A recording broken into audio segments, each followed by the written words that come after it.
దేశం మీద ఏదైనా గాని మా లీడర్ వల్లనే అయింది. మేమే ఇన్‌స్పిరేషను అనుకుంటా ఓన్ చేసుకొని ఓవర్ యాక్షన్ చేసే కరడు కట్టిన కార్యకర్తలకు ఎవలో బయటోళ్ళు గాదు. ఆ లీడర్‌లే సాకిస్తుంటారు చూడుర్రి ఇట్లా. విజయ్ సింగిల్‌గా ఎవరితోని పొత్తు లేకుండా పోటీ చేసి ఫస్ట్ సారే 100 సీట్లకు ఎక్కువనే కొట్టేవరకలా.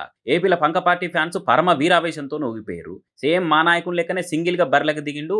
మందితోని పొత్తులు పెట్టుకునే పిరికోడు గాదు పులివెందుల పులి సింగిల్ సింహము అనుకుంటా బ్యానర్‌లు కట్టి పటాకులు పేల్చిర్రు. ఇక ఇంకొందరైతే మా జగన్ ఫోటోతోని ప్రచారం చేసుకుండు అందుకే గెలిచిండు అనుకుంటా గెలిచిన విజయ్ కూడా తెలవని వింత సీక్రెట్‌లని ఓపెన్‌గానే చెప్పి ఓ రేంజ్ బిల్డప్ ఇచ్చుకున్నారు. కానీ అదే విజయ్ సీఎం సీట్‌లో కూర్చునేటందుకు 5 పార్టీల సపోర్ట్ తీసుకునే వరకలా ఒకటేసారి కరెంట్ పోయిన టీవీ లెక్కనే అయిపోయారు ఈ సింగిల్ ఎలివేషన్‌లు ఇచ్చిన కార్యకర్తలంతా. మీ ప్రియతమ నేత సింగిల్ సింగమైన జగన్‌ను 17 నెలలు జైల్‌లో పెట్టిన అదే కాంగ్రెస్ పార్టీతోని పొత్తుగూడి సీఎం అయిండు విజయ్. మరి ఇప్పుడేమంటారు?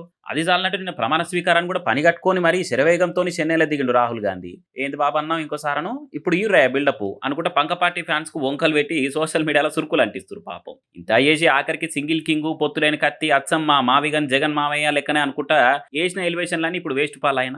అందుకే అంటారు రాజకీయాలలో ఎవలు ఎప్పుడు దుష్మన్ అయ్యేది, ఎవలు ఎప్పుడు దోస్త్ అనేది తెలవదు. కాబట్టి అభిమానంతోని ఆళ్ళకంటే ఎక్కువ ఓన్ చేసుకొని ఓవర్ ఎలివేషన్‌లు ఇస్తే ఇగో లాస్ట్‌కి ఇట్లా ముంగట పడి ఉరికి మూతిపళ్ళు రాలగొట్టుకున్నయితే చూడురు అనుకుంటా కామెంట్లు చేస్తుర్రిగ.